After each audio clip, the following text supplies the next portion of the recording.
Dice así la palabra de Dios: pero con respecto a la venida de nuestro Señor Jesucristo y nuestra reunión con Él, os rogamos, hermanos, que no os dejéis mover fácilmente de vuestro modo de pensar. Quiero que note ahí esa expresión que dice nuestra reunión con Él, Y de eso vamos a hablar, sobre la venida del Señor y cómo será nuestra reunión con Él. A todos nosotros en la vida hemos tenido reuniones importantes. Alguna vez quizás una reunión en una cita de trabajo, y fuimos ahí con nerviosismo a presentarnos en una oficina delante de alguien que nos podía dar un trabajo. Y eso ha sido una reunión importante en nuestra vida y podemos recordar eso. Si pensamos en el noviazgo, la primera reunión, una reunión importante. Un matrimonio, una reunión en el altar. La vida está llena de reuniones importantes, pero en el calendario de Dios esta es la reunión más valiosa, más importante, es la reunión de la iglesia con Cristo. Cuando hablamos de iglesia, hablamos de los que fueron comprados por su sangre. Todo en estos 2000 años de historia, desde la cruz a nuestros días, todos los que fueron comprados por la sangre de Cristo forman parte de la iglesia. Ellos son los que nos vamos a reunir con Él. Entonces, pensando en esto, nuestra reunión con Él, vamos a ver cómo será ese día. Así que ahora vamos a la primera de Tesalonicenses, capítulo 4. Esto es lo que leímos algo el sábado anterior, versículo 13. Primera Tesalonicenses 4:13. Dice: porque si creemos que Jesús murió y resucitó, así también traerá Dios con Jesús a los que durmieron en Él. Por lo cual os decimos esto en palabra del Señor, que nosotros que vivimos, que habremos quedado hasta la venida del Señor, no precederemos a los que durmieron. Porque el Señor mismo, con voz de mando, con voz de arcángel y con trompeta de Dios, descenderá del cielo, y los muertos en Cristo resucitarán primero. Luego nosotros, los que vivimos, los que hayamos quedado, seremos arrebatados juntamente con ellos en las nubes para recibir al Señor en el aire, y así estaremos siempre con el Señor. Por tanto, alentaos los unos a los otros con estas palabras. Comienzo por el final.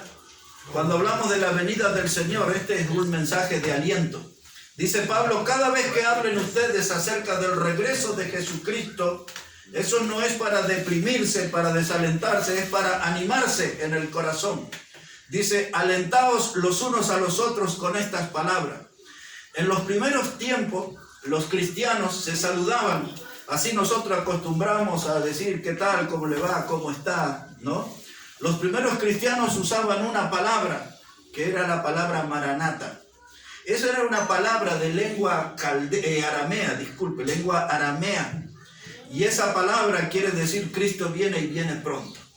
Así que cada vez que se encontraban los hermanos se saludaban con esa palabra y recordándose de que Cristo venía y volvía pronto. Nuestra iglesia se llama Iglesia Bautista Maranata, por lo tanto creemos que Cristo va a regresar pronto.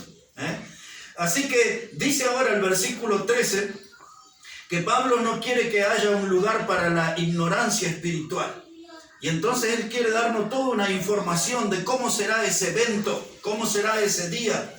Y dice ahí en ese versículo 13 que el Señor va a traer con Él a los que durmieron en Él. Es decir, todos los que han muerto creyendo en el Señor aquel día, cuando suene la trompeta, Cristo venga en las nubes, entonces Él traerá con Él a los que durmieron en Él. La Biblia enseña, dice, ausentes en el cuerpo, presentes en el espíritu con el Señor. Cuando nosotros salimos de esta vida, pasamos a estar ausentes en el cuerpo, pero presentes en el espíritu con el Señor. Y ahí traerá el Señor a los que durmieron en Él.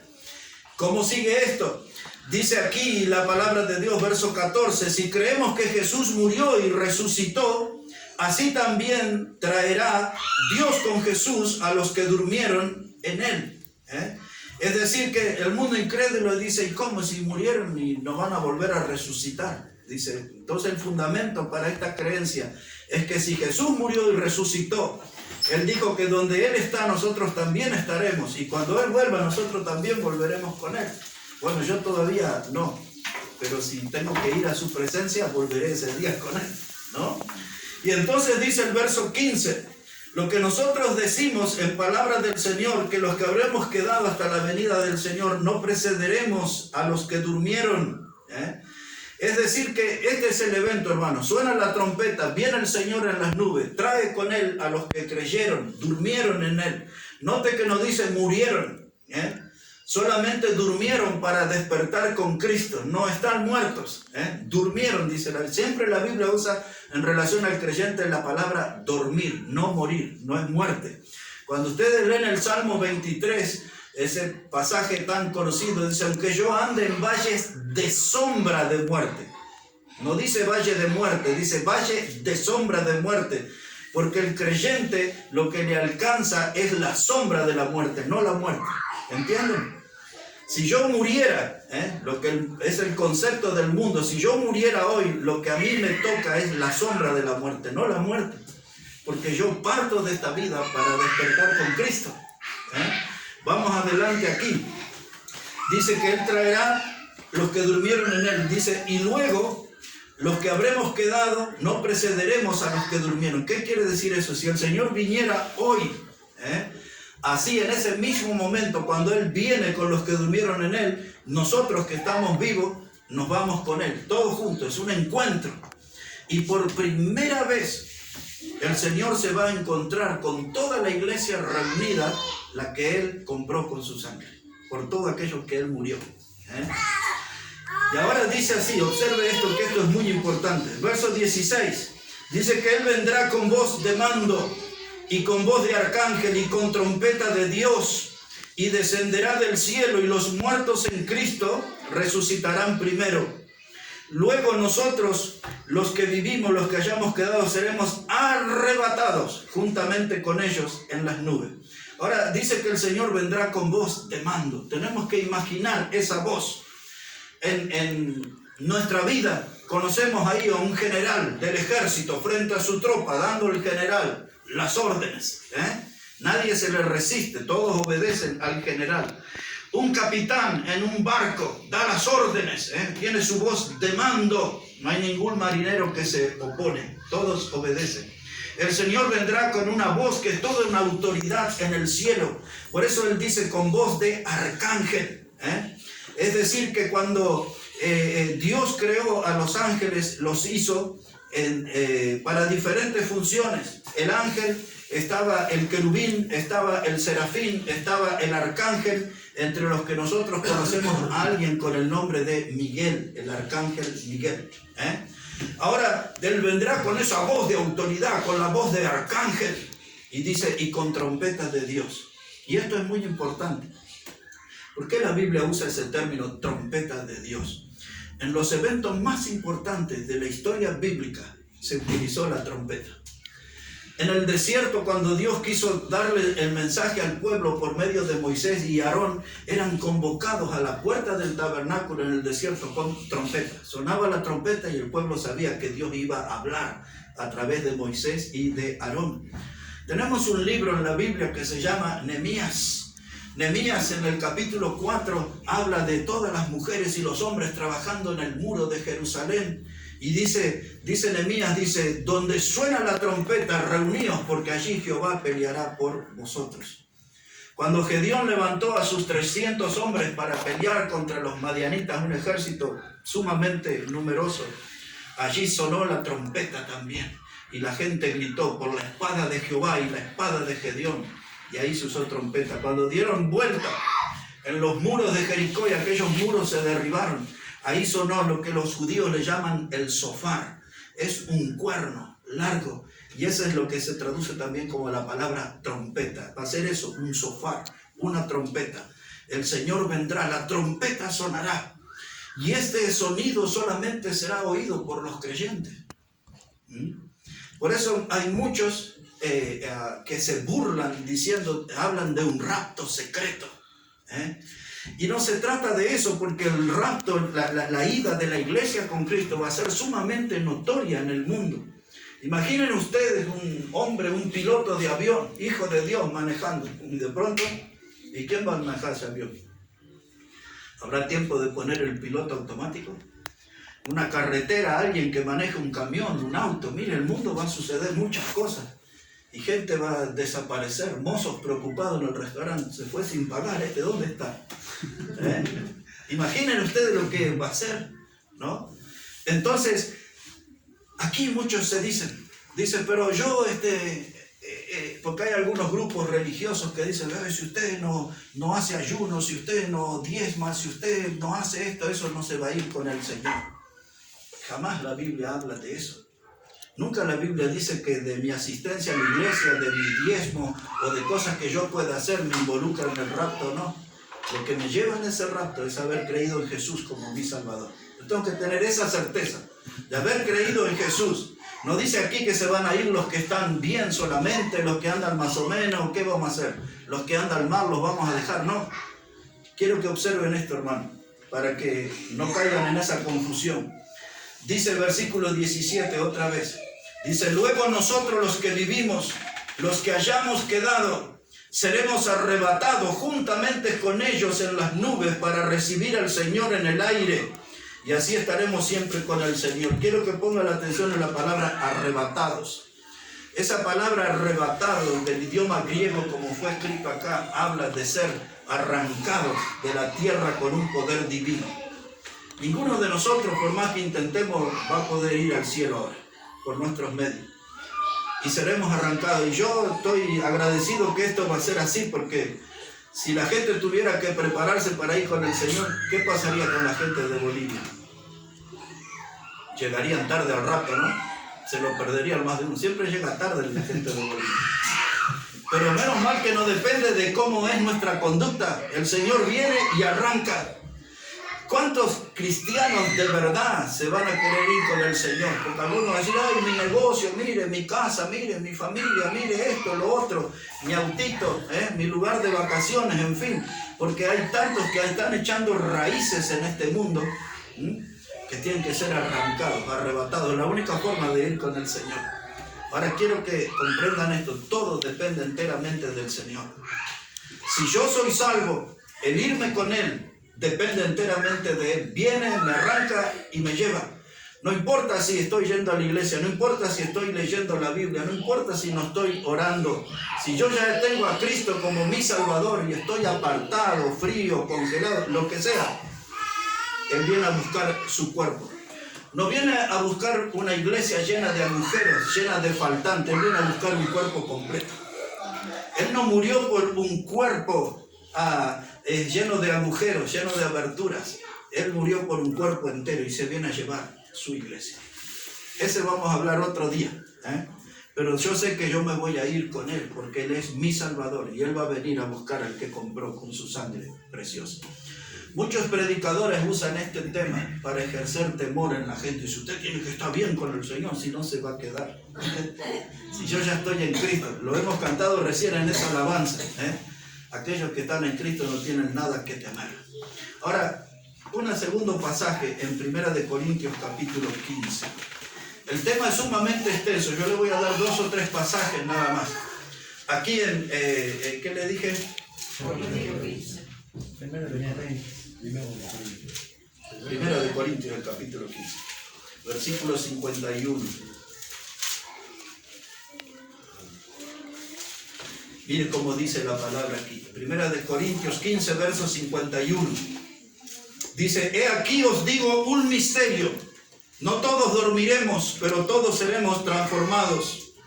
En un momento, en un abrir y cerrar de ojos, a la final trompeta, porque se tocará la trompeta, y los muertos serán resucitados incorruptibles, y nosotros seremos transformados.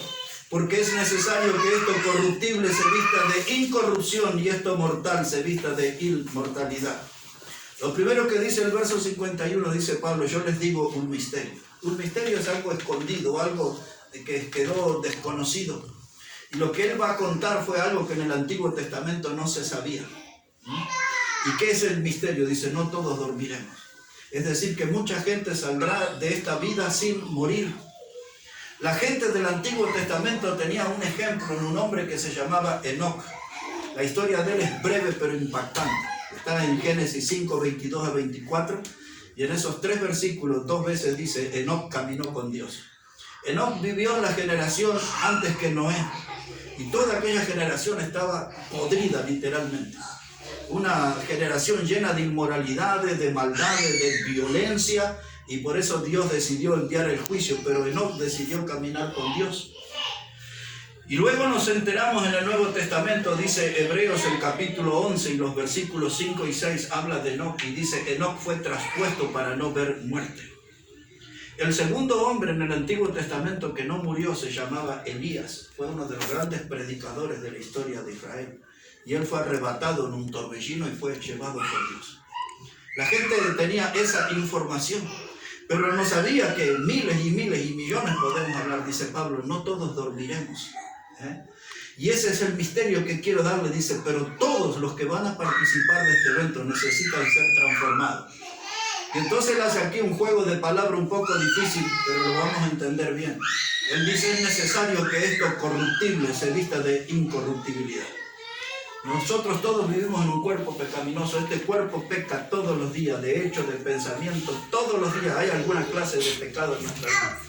Por eso la Biblia puso a nuestra disposición la sangre de Cristo y la Biblia dice que si confesamos nuestros pecados, Él es fiel para limpiarnos de toda maldad.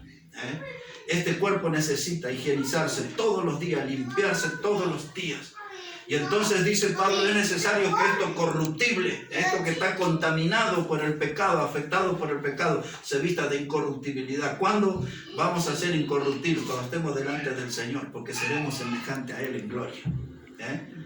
Allí no hay lugar más para el pecado, nunca más vamos a pecar, porque cuando estemos delante de Él, nuestro cuerpo será transformado. La palabra exacta es glorificado, un cuerpo igual al del Señor, sin pecado. Y ahora, dice que esto sucederá en un momento. Los otros días les dije, la palabra momento es la palabra griega, de donde nosotros tomamos la palabra átomo. Y si bien ahora los científicos han dividido el átomo, el núcleo y no sé cuántas partes más, aquí en la Biblia la palabra átomo significa un momento indivisible. Eso será así. Por eso dice abrir y cerrar de ojos, no como los santiagueños que demoran, ¿no? Así, rapidito será eso. Nadie tendrá tiempo de agarrar nada, ni de tomar nada, nada. Y ahora lo que es importante, dice que el encuentro es en el aire. Porque hay mucha gente que dice, Cristo vendrá y va a poner su reino. No, Él va a venir por su iglesia. Cuando venga en relación a la nación de Israel, va a venir y va a poner sus pies en el monte de los olivos. Pero cuando Él venga a buscar a su iglesia, el encuentro es en el aire, lo que leíamos en Tesalonicenses. Y dice, y estaremos por siempre con Él. Así que aquí ya tenemos las primeras evidencias de cómo será nuestra reunión con Él. Como les dije que el tema es sumamente amplio, pero yo quiero terminar hablando de ¿y qué con nuestra vida? ¿Qué para los que están bien? ¿Qué para los que están más o menos? ¿Y qué para los que están en mala comunión con el Señor? O en mala relación con el Señor. ¿Qué con nosotros? Entonces les voy a leer en Primera de Juan, capítulo 2, casi al final de la Biblia, antes de Apocalipsis, ahí tiene las cartas de Juan. Y en el capítulo 2, y esto tiene una conexión con lo que dijimos hoy, dice Pablo, dice, alentaos los unos a los otros con estas palabras, ¿no? Y este texto que vamos a leer ahora nos anima. Observe cómo dice, Primera de Juan 2, versos 28. ¿Ya lo tienen ahí? Primera de Juan 2, 28. Dice, y ahora, hijitos, permaneced en Él, para que cuando se manifieste, es decir, cuando Él venga, tengamos confianza para que en su venida no nos alejemos de Él avergonzados. ¿Se acuerdan que algunos dicen, no, pero si este está mal, no va a ir con el Señor, si este está más o menos, no va a ir con el Señor? Pero fíjense que aquí dice que delante de Él va a haber algunos avergonzados. ¿Y por qué va a haber gente avergonzada delante de Él?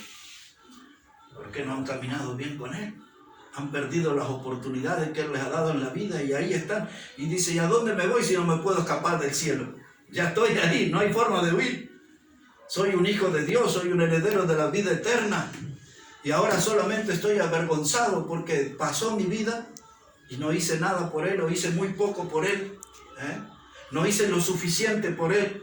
Y entonces la Biblia habla aquí de gente que en su venida va a querer alejarse de Él avergonzado, pero no puede alejarse del cuerpo que pertenece, del cuerpo de Cristo, que es la iglesia. No puede salirse, nadie, ni por voluntad propia, ni nadie le puede sacar, porque ese lugar, cuando fue salvo, Dios le dio vida eterna y Dios le dio un sitio eterno. Y recuerden esto, que nuestra salvación no depende de lo que nosotros hacemos, depende de lo que Cristo hizo en la cruz. Si la salvación dependiera de nuestras obras, de lo que nosotros hacemos, no nos hubiese durado ni 5 minutos, de verdad. Porque hubiésemos creído en Él como Salvador, y yo creo que en 5 minutos ya hubiésemos pecado. Entonces la salvación no depende de lo que yo hago, depende de lo que Cristo hizo en la cruz. Y todos recordamos cuando Él gritó allí, consumado es. Esa palabra que Él gritó, consumado es la palabra griega en el Nuevo Testamento, tetelestai. Ese término extraño pero valioso, tetelestai.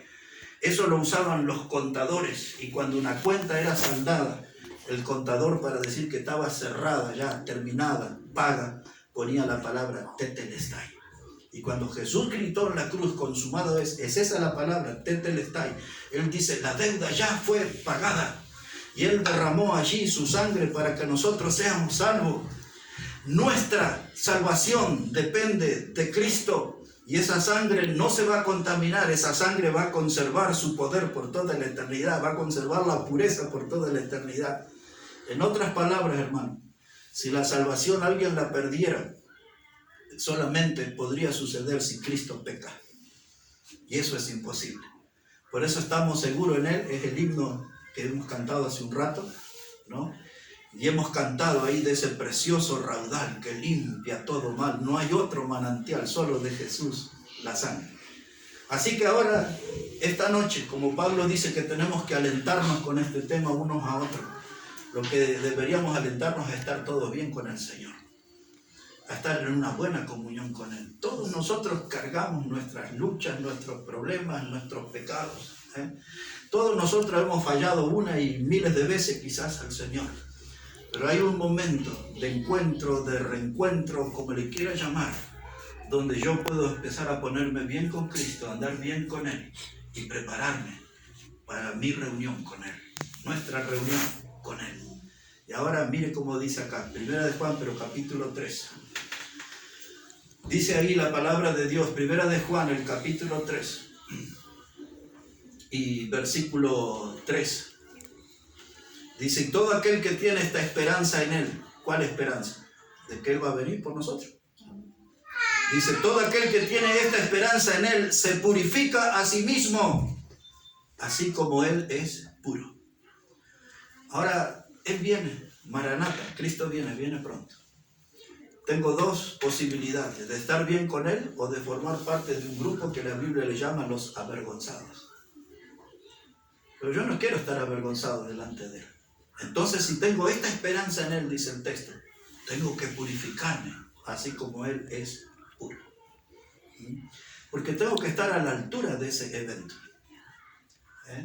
En los bailes del mundo antes decía, tienen que venir de saco y corbata, otro decía, tienen que venir de elegante por. Otro decía, tienen que venir de gala. Bueno, aquel día cuando estemos delante del Señor, lo más importante es que podamos estar puros, porque vamos a estar ante un ser puro. Cuando estamos aquí entre nosotros pasamos desapercibidos, porque todos somos pecadores. ¿No? Entonces, pero cuando estemos delante de Él, tenemos que estar a la altura. Cuando hablamos de la venida del Señor, hay una palabra en el idioma griego. Yo cito el griego porque todo el Nuevo Testamento fue escrito en idioma griego. Y la palabra que se usa es la palabra parousia. Cuando se habla de la venida del Señor, se usa ese término, parousia. Y ese término se utilizaba cuando venía un rey de conquistar en el campo de batalla y venía en un caballo blanco y entraba a la ciudad. A eso se le llamaba parousia. Entonces toda la gente que estaba delante de él, al lado de él o cerca de él, Y aquel día nosotros vamos a estar en esa parousia, al lado del Salvador, cerca del Salvador, frente a nuestro Salvador. Y Cristo viene y viene pronto, Maranata, hay que estar bien preparado. ¿Cuándo va a venir? Y ese ya va a ser el final del mensaje. Pero el tema es mucho más. Pero quizás esto sea bastante para una noche. En el libro de Apocalipsis, capítulo 22, ahí vamos a terminar. En el último capítulo de la Biblia. Apocalipsis, el capítulo 22. Leemos allí 3 versículos, vamos a leer. El primero de ellos es el 7. Apocalipsis, el capítulo 22 y el versículo 7. ¿Ya lo tienen ahí? Es muy importante esto, miren. Dice aquí el Señor, Apocalipsis 22, 7, dice: he aquí vengo pronto.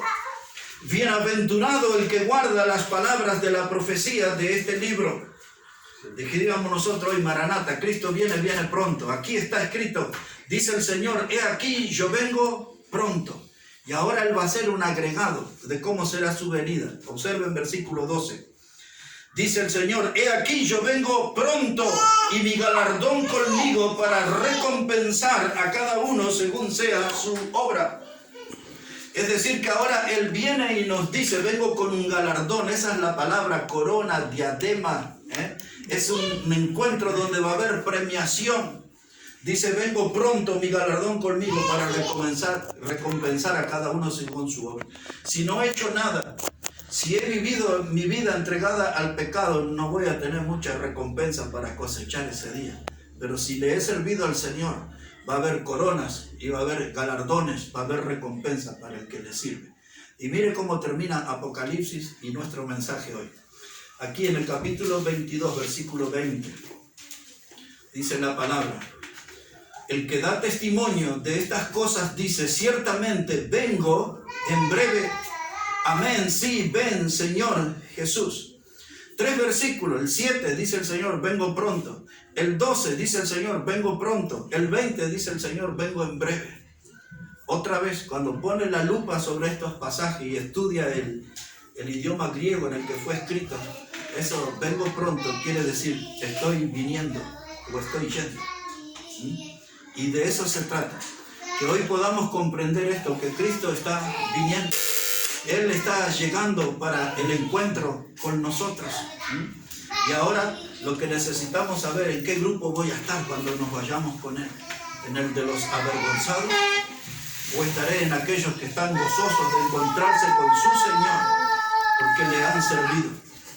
Todos nosotros hemos tenido nuestros tropiezos, nuestras caídas. Todos nosotros sabemos que Dios es un Dios de oportunidades. La Biblia usa una expresión hermosa. Dice que las misericordias del Señor nuevas son cada mañana. Qué bueno saber que tenemos un Dios que es misericordioso. Dice ese mismo texto en el libro de las Lamentaciones de Jeremías. Dice: si no hubiese sido por las misericordias de Jehová, ya hubiésemos sido consumidos, dice Jeremías. Pero Dios todavía nos tiene aquí, de pie. Y eso a mí me hace pensar en una oportunidad. En una oportunidad de buena comunión con Él. Me hace pensar en una oportunidad de servicio.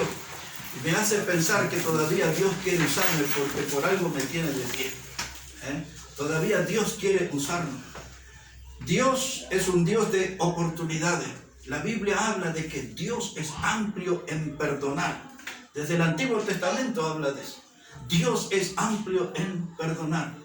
Entonces un día yo tengo que decidir y decir: ya no soporto más mi conducta pecaminosa. Dejo mi pecado y quiero agarrar la cruz y seguir al Señor cada día. ¿Quién me va a exigir eso? Nadie, es un acto de voluntad propia. Nadie me puede influir, como dicen los chicos, nadie me puede hacer la cabeza. Tiene que ser una decisión que sale de adentro mío. Renuncio al pecado, como lo hizo Moisés. Dice en el libro de Hebreos capítulo 11, habla de todos los héroes de la fe, de las heroínas de la fe, porque habla de Rahab, de Sara y otras más ahí. Y dice que Moisés renunció a ser llamado hijo de la hija del faraón y renunció a los deleites temporales del pecado. Y esa frase a mí me impacta: los deleites temporales del pecado. ¿Por qué? Porque es cierto que en el pecado uno puede encontrar cierto placer, pero es un deleite temporal. Y muchos están perdiendo la posibilidad de conseguir frutos por toda la eternidad a cambio de un deleite temporal, de un pecado o de algún pecado. Pero Moisés renunció, lo hizo de voluntad propia. El apóstol Pablo le escribió a un pastor joven, se llamaba Tito. Y él le dijo estas palabras, dice que la gracia de Dios se manifestó para salvación de todos los hombres. La gracia de Dios es Cristo, se manifestó para salvación de todos los hombres. Y ahora pide que algunos renuncien a la impiedad. La palabra impiedad es un sinónimo de pecado, es la misma cosa. Ahora, ¿quién va a renunciar? De voluntad propia. Entonces, este tema de hoy, como dice Pablo, alentados los unos a los otros con estas palabras, nadie tiene que estar desanimado hoy aquí. Este es un tema que tiene que levantar nuestro ánimo y tiene que despertar una motivación a revisar nuestra vida, a pararme delante del espejo y entender que mi vida sin Cristo no tiene rumbo, no tiene mucho sentido. No hay mucha motivación en mi vida si no está Cristo gobernando, controlando mi vida, dándome de su bendición. El pecado es seductor.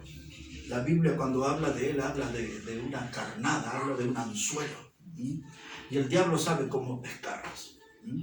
El diablo sabe cómo utilizar el mundo. El mundo tiene un poderoso imán, nos atrae de mil maneras.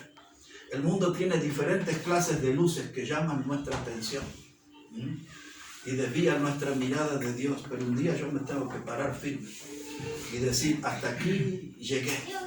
Y la Biblia habla en la carta de Pedro de la firme ancla del alma.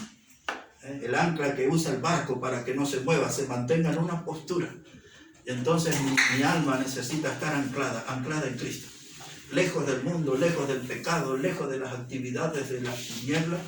Y ahora Dios, si estuviéramos hablando de fútbol ahora, diríamos, Dios tiró la pelota en mi campo.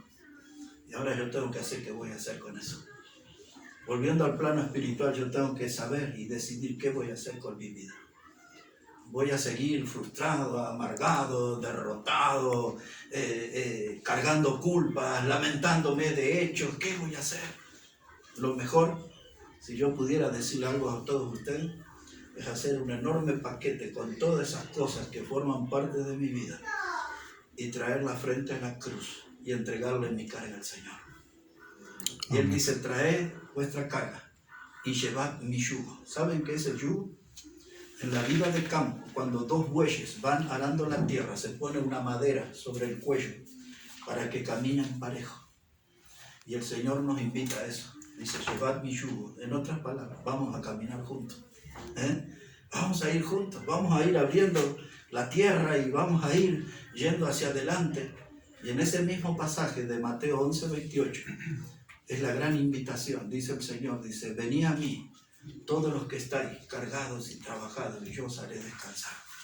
Un día en mi vida ya tengo que renunciar de luchar tanto conmigo mismo. Tengo que mirarme frente al espejo y el espejo me va a devolver